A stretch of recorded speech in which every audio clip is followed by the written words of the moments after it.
Salut, nous c'est Antoine et Tiffany. Nous sommes les Green Pilgrims et nous adorons voyager. En 2023, nous avons décidé de changer notre mode de voyage. Nous avons acheté un Land Rover Defender de 98. Nous l'avons appelée Marguerite. Nous avons passé plusieurs mois à la bricoler pour qu'elle devienne notre maison sur roue. C'est à son bord que nous allons explorer l'Amérique du Sud. Abonne-toi pour suivre nos aventures.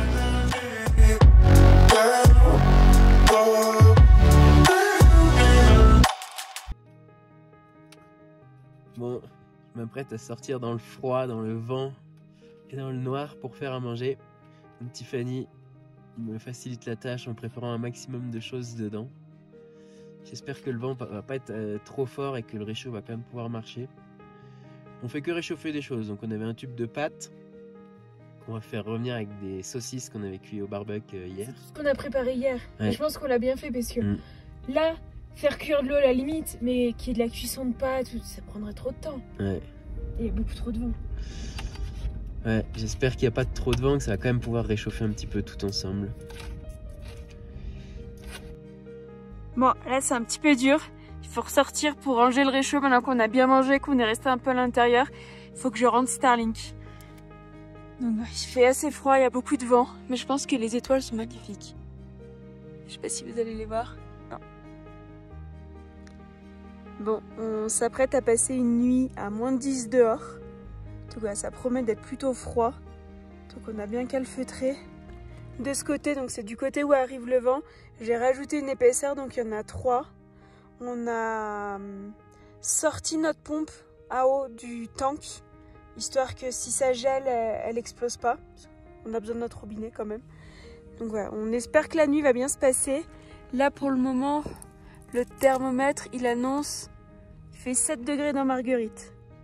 Donc ouais, c'est quand même assez froid, sachant qu'il est 21h. Donc, on va voir jusqu'à combien ça va descendre. Souvent le plus froid, c'est vers 5-6 heures du matin. Souvent ça nous réveille. La nuit dernière, on s'est réveillé, il faisait froid. C'était 5 heures. Donc ouais, là ça risque d'être peut-être pareil. Après on a calfeutré au maximum, donc on verra bien. Bon, la nuit a été assez difficile. On a dû s'endormir à 3 ou 4 heures du matin. Il faisait chaud puis froid, on avait un peu de mal à respirer, on avait du mal à s'endormir. Mais là ce matin le vent s'est calmé, donc on prend le petit déj avec cette vue. Regardez, on a la belle lagune. Et de l'autre côté, on voit le bout d'un sommet enneigé. Donc on a hâte de repartir à l'exploration aujourd'hui parce que cette région elle est vraiment magnifique. On va y aller doucement parce qu'on est quand même un petit peu fatigué, mais on va découvrir avec plaisir tout ce que cette région a à nous offrir. Avant de quitter notre spot, notre petite habitude, regardez les niveaux. Là, le liquide de refroidissement, voir s'il a bougé ou pas. Verdict? Je sais pas, parce qu'en fait, vu que je suis mal plus là pour remonter, je pense qu'on est plus ultra plat, mais j'ai l'impression qu'on en perd toujours un peu. Ah, on n'est pas plat, hein. On va vider aussi le filtre à air, parce qu'on s'est pris une bonne piste.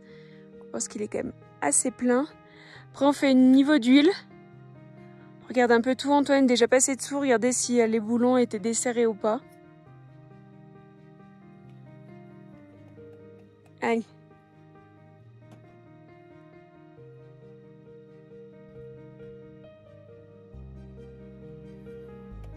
Ouais.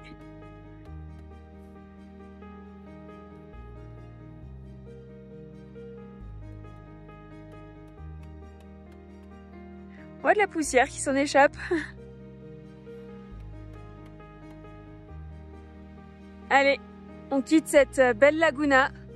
On n'a pas ultra bien dormi. L'altitude, ça complique un peu les choses. Marguerite a un peu eu du mal à démarrer aussi ce matin. Je pense que l'altitude, c'est difficile pour nous trois. On va sur la route pour rejoindre la piste principale pour après voir la laguna Canapa. On a une vue sur un pic enneigé avec un glacier qui descend. C'est incroyable. Et alors je sais pas si vous allez voir, je vais en zoomer un petit peu. Ouais, elles sont un peu loin. Il y a des vigognes qui sont en train de marcher sur la laguna. C'est magnifique. Vous entendez en même temps un petit concerto de casserole derrière.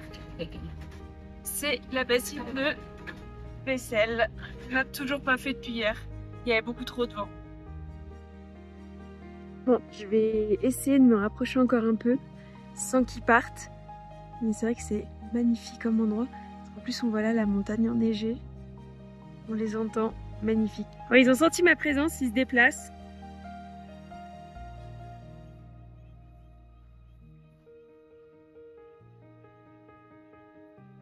Si je zoome un peu. Ouais, vous n'avez pas leur belle couleur, ils ont une couleur rose, c'est incroyable.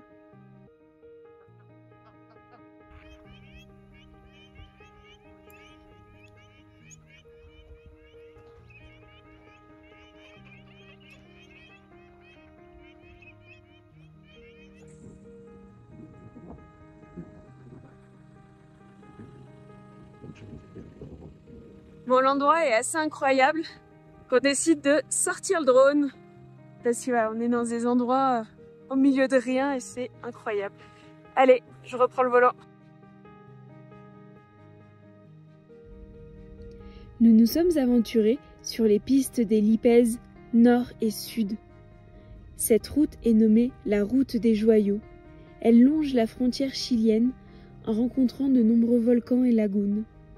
On y découvre des animaux tels que des vigognes, des renards des Andes, plusieurs sortes de flamants roses, ainsi que des viscaches, une sorte de lapin écureuil. Nous sommes entre 3800 et 5000 mètres d'altitude. La journée, il y a énormément de vent et les températures chutent rapidement le soir. Nous avons eu moins 16 degrés la nuit la plus froide.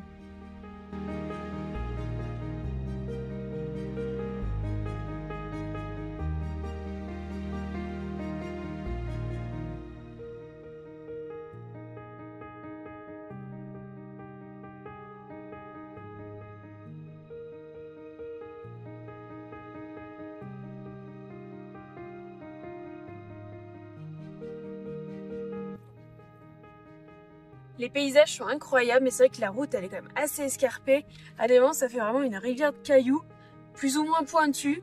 Il faut arriver à trouver le meilleur endroit pour passer, là où ça abîme le moins les pneus. Mais c'est un peu compliqué. Des fois, on penche aussi énormément. Moi, je suis en plein stress. Antoine, ça va, il gère bien, mais des fois, on penche vraiment. Hein. Ça fait peur. Bon, on arrive sur Smelly Lake, qui s'appelle comme ça parce qu'il a une odeur de soufre, je crois, qui sent assez fort. On va s'approcher, en tout cas d'ici, ça a l'air super joli.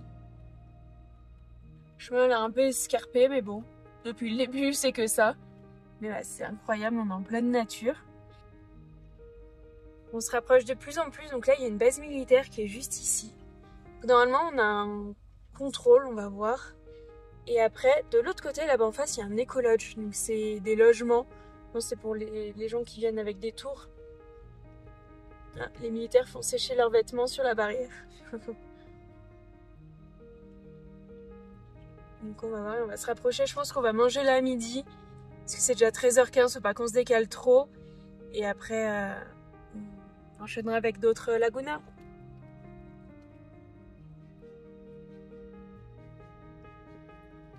Est-ce que quelqu'un va nous dire quelque chose? Bienvenue à la Laguna Hedionda. Elles sont pas toutes les mêmes noms, c'est bizarre. Il y a quelqu'un là? Bon, les douaniers étaient un petit peu loin. On leur a fait coucou.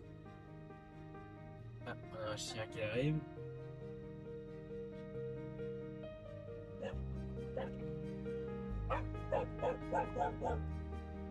On se fait courser par leur chien. Mais bon, ils ont pas bougé, on leur a fait signe, ils sont pas venus, donc pour le coup, on continue notre route. C'est magnifique. Bon, on s'est arrêté au bord du lac et il porte très bien son nom parce que ça sent pas bon du tout.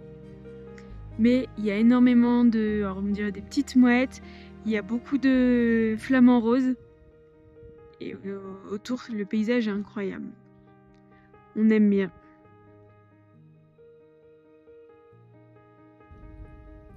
La Laguna Eondia, aussi appelée Smelly Lake à cause de son odeur de soufre. Elle est située à 4120 mètres d'altitude et s'étend sur 3 km². Elle accueille 3 espèces de flamants roses.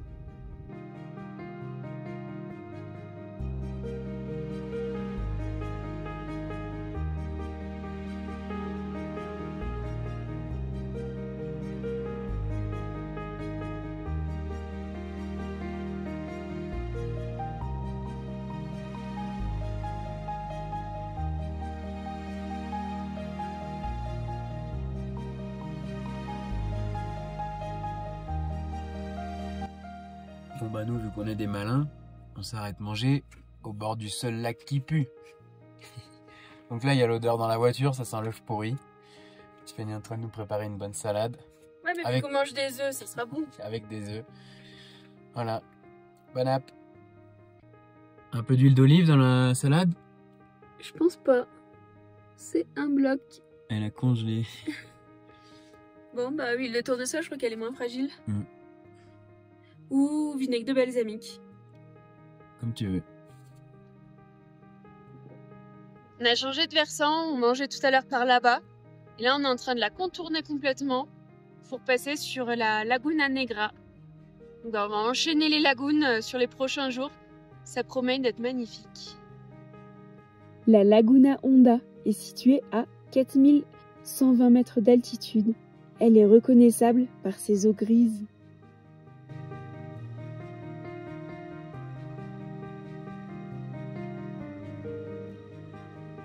Donc là, on voit qu'on s'approche des endroits un peu touristiques, il y a des tours. Et je sais pas si vous allez la voir, je vais essayer de zoomer un peu. Il y a une bigogne toute seule qui marche. Putain, il y a tout un troupeau, mais c'est tellement peureux. On est à peine arrivé qu'elle c'est déjà toute partie. Là, elle a pas peur. Bon, alors il y a 1000 chemins possibles. Et il y a un petit groupe de vegans, je vais essayer de vous les filmer. Et ça bouge beaucoup, donc je suis pas sûre que vous verrez grand chose. Donc c'est la Laguna Honda. C'est notre 4e de la journée. Il y a une petite bigogne là-haut toute seule. Elle me regarde passer. Pas peureuse. Ah bah, Elle va passer devant. elle va passer devant nous. Elle va rejoindre tes copines. Regardez, elles sont là les autres.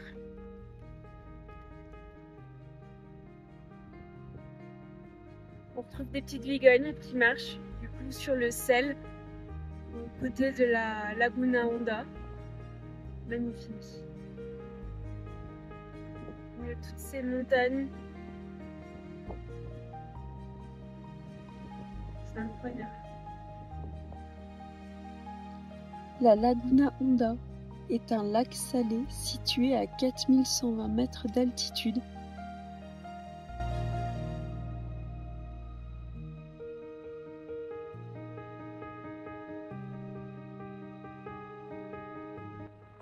Là, c'est la Laguna Honda, vue du dessus. Bon, on se serait bien posé là. Il y a déjà quelqu'un, donc on va pas y aller. C'est les Suisses qu'on a rencontrés hier. Ouais. On les laisse tranquilles.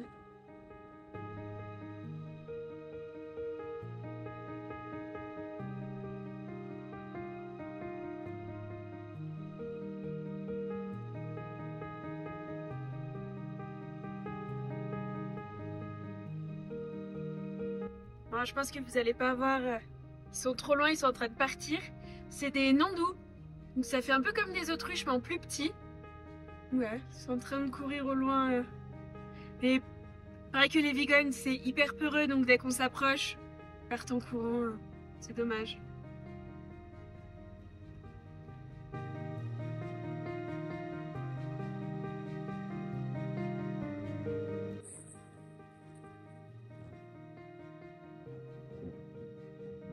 Bon, il y a beaucoup de vent, mais on a trouvé notre spot du soir.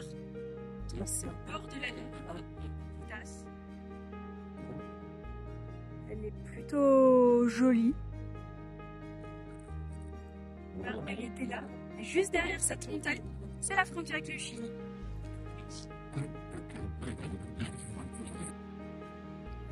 La Laguna Ramanditas C'est un petit lac d'aspect volcanique qui est situé à 4400 mètres d'altitude.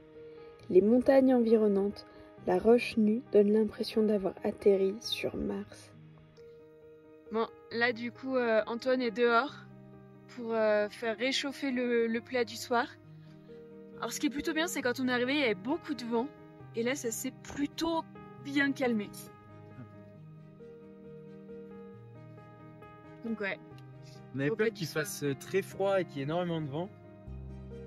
Parce que hier c'était le cas, donc pour faire à manger hier soir... Antoine était par terre à côté du 4x4. Je vais me mettre derrière le 4x4 pour être coupé du vent. Et même comme ça, il faisait super froid. Et là, bon, si je recule d'un pas, et encore, non, il n'y a pas trop de vent, ça va. Bon, il fait pas chaud non plus, hein, parce que j'ai quand même 2 pantalons, 2 soupes thermiques, ma polaire et tout, mais... Dans Marguerite, il fait 13 degrés. Hier, je crois qu'il faisait déjà 7-8. Ouais. Donc ouais, là, il fait déjà un peu meilleur. Après, on est beaucoup moins haut. C'est vrai. Là, on s'est arrêté plus tôt. Normalement, on devait monter à 4000... On devait dormir à 4500 mètres d'altitude. Et vu que la nuit d'hier s'est pas bien passée, là, on a trouvé un joli spot à 4100 à peu près. 4002. 4002 ? Ouais. On est au bord de la lagune, c'est magnifique, donc... Ouais, on a préféré la jouer plus safe et s'arrêter avant. Et surtout que moi j'ai besoin de dormir, parce que la nuit dernière j'ai dû dormir peut-être 3h30, 4h. Donc là les routes d'aujourd'hui c'est assez fatigant, demain c'est à peu près pareil. C'est magnifique mais c'est très demandant comme type de route parce qu'il y a beaucoup de cailloux. Oui, parce qu'on a fait 50 km aujourd'hui, hein, ouais. Alors qu'on a conduit pratiquement toute la journée. Ouais. Après on est parti tard du spot. Vu qu'on s'est levé tard, on est parti, ça devait être 11h. Ouais, c'est vrai. Donc ouais. Ce serait bien que demain on se lève un peu plus tôt. Bah, c'est vrai qu'au début on a eu un peu mal à la tête. On a mangé de la coca, ça allait mieux. Ouais. Mais au moment de se coucher, ben il n'y a rien en fait. On n'est pas mal, mais juste on n'arrive pas à dormir. Moi j'avais du mal à respirer quand même. Je me suis dans la nuit. Alors ça devait être. Oui, tu m'as réveillé vers 3h je crois. 3h. J'avais très chaud alors qu'il faisait relativement froid. Ouais. Et je me sentais pas très bien. Je respirais pas facilement. Donc pas top quoi, mais finalement oui, c'est passé. Ouais. Bon, on avait un peu froid, donc on s'est dit qu'on allait faire une petite verveine, une petite infusion. Donc on est bien content, ça sent bon. Verveine coca. Parfait. En fait, vu qu'il n'y avait pas trop de vent, on s'est dit que c'était l'occasion pour bien dormir. Se réchauffer avant de dormir aussi. Mais je te propose de la poser ici. Oui. On va la rentrer à l'intérieur, ça va parfumer, ça va être trop cool. On adore, c'est la verveine de mes parents, de Soucy-en-Jarret. Et... oh, elle est incroyable. C'est la meilleure verveine de France. Et surtout ici, elle a encore un meilleur goût.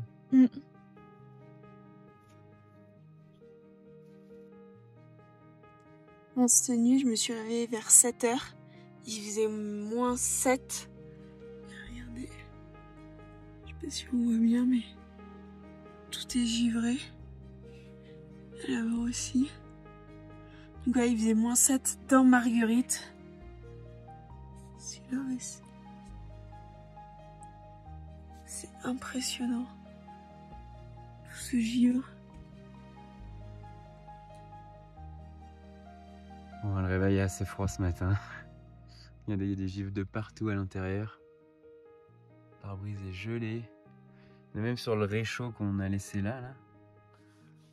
Tout est complètement givré. Là, les montants. Ce matin à 7h du mat, il faisait -7 degrés. Dans Marguerite, à l'intérieur. Donc dehors, je sais pas combien il faisait, mais là, le lagon, il est tout gelé. Ah bah regardez, c'est la bouteille qu'on a laissée. Wow. C'est que de la glace. D'habitude, c'est genre des morceaux de glace dans l'eau. Là, c'est complètement givré. 7 litres. Il est 9h30. On s'est réveillé il y a un peu moins d'1 heure. Parce qu'il faisait trop froid. Donc on a mis le thermomètre dehors. Là, il fait -10. Et je sais pas si vous voyez. La laguna, elle est complètement gelée. Donc hier, on pensait vraiment qu'il faisait meilleur. Donc on s'est équipé. On a calfeutré quand même pas mal. Mais on s'est peut-être moins habillé que les autres jours. Et en fait, c'était un véritable piège. Il a sûrement fait beaucoup plus froid dans la nuit. Parce que là, il fait quand même grand soleil. mais tout est encore gelé. Donc c'est assez trompeur, parce que oui, là il fait -10. On dirait pas. On le sent, nous, parce qu'il fait très froid, mais avec le ciel bleu, tout ça, on n'a pas l'impression. Mais si. Regardez. Vraiment, il y a de la glace de partout. Donc ouais.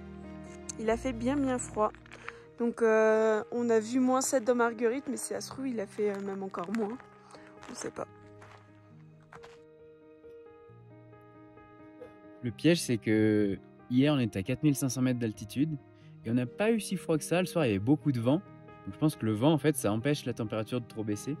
Donc là, on s'est dit, vu qu'on a 4200, 4100, 4200, il allait faire moins froid forcément. Et surtout, hier soir, on a eu bon, parce que quand je faisais à manger, il faisait beaucoup moins froid. Donc moi, j'avais préparé beaucoup moins d'habits pour dormir.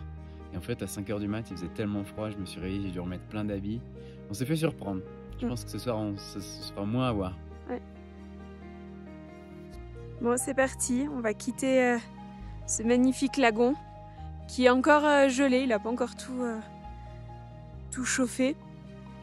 Donc vraiment, ça a été notre nuit la plus froide de tout notre voyage. Et je pense que plus on va descendre, plus on va avoir des températures encore plus froides. Donc il va falloir qu'on s'y habitue. Mais bon, maintenant on sait faut dans tous les cas qu'on s'habille bien et qu'on prévoit des habits en plus à côté de nous pour mettre en plus au cas où. Et voilà, c'est parti. Donc là on a encore plusieurs lagunes et un désert de Viscache, je crois. Parce que Marguerite va démarrer.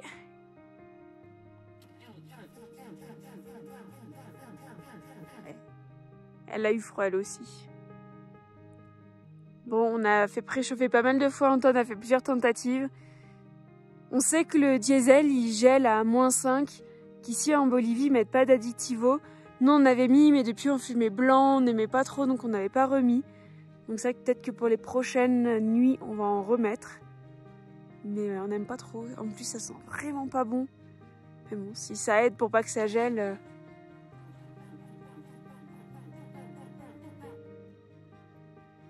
Non, on va attendre un peu. Bon, on lancera le drone du coup. Bon, notre petite Marguerite c'est la meilleure. Elle l'a démarré. Mais ouais, je pense que ce soir on va mettre de l'additivo. En fait, il faut qu'on remette du carburant. Donc on va vider les jerrycans dans le réservoir. Et à ce moment-là, on va diluer un petit peu d'additivo. On n'aime pas trop, mais je pense qu'il n'y aura pas le choix. De toute façon, dès qu'on sort du pays, on fait la vidange. Donc au moins on vire tout et on repart sur du propre. Regardez qui est tout en bas vers les flamants roses. C'est Tiffany. On était sur le départ, mais en fait, le cadre est tellement joli qu'elle m'a dit arrête-toi, faut que j'aille prendre des photos encore, c'est trop beau. Regardez ça. La couleur de l'eau, les flamants roses, ils sont vraiment d'un rose éclatant. Et derrière, on a des immenses montagnes. Cette région est vraiment incroyable. Bon, la moins marrant, elle doit remonter tout ce qu'elle a descendu. On est à 4002, donc les efforts sont quand même assez fatigants. Je vous souhaite bonne chance. Si la vidéo t'a plu, mets un pouce, abonne-toi si ce n'est pas déjà fait. Si tu as des questions, n'hésite pas à les poser en commentaire. À bientôt pour de nouvelles aventures sur les routes.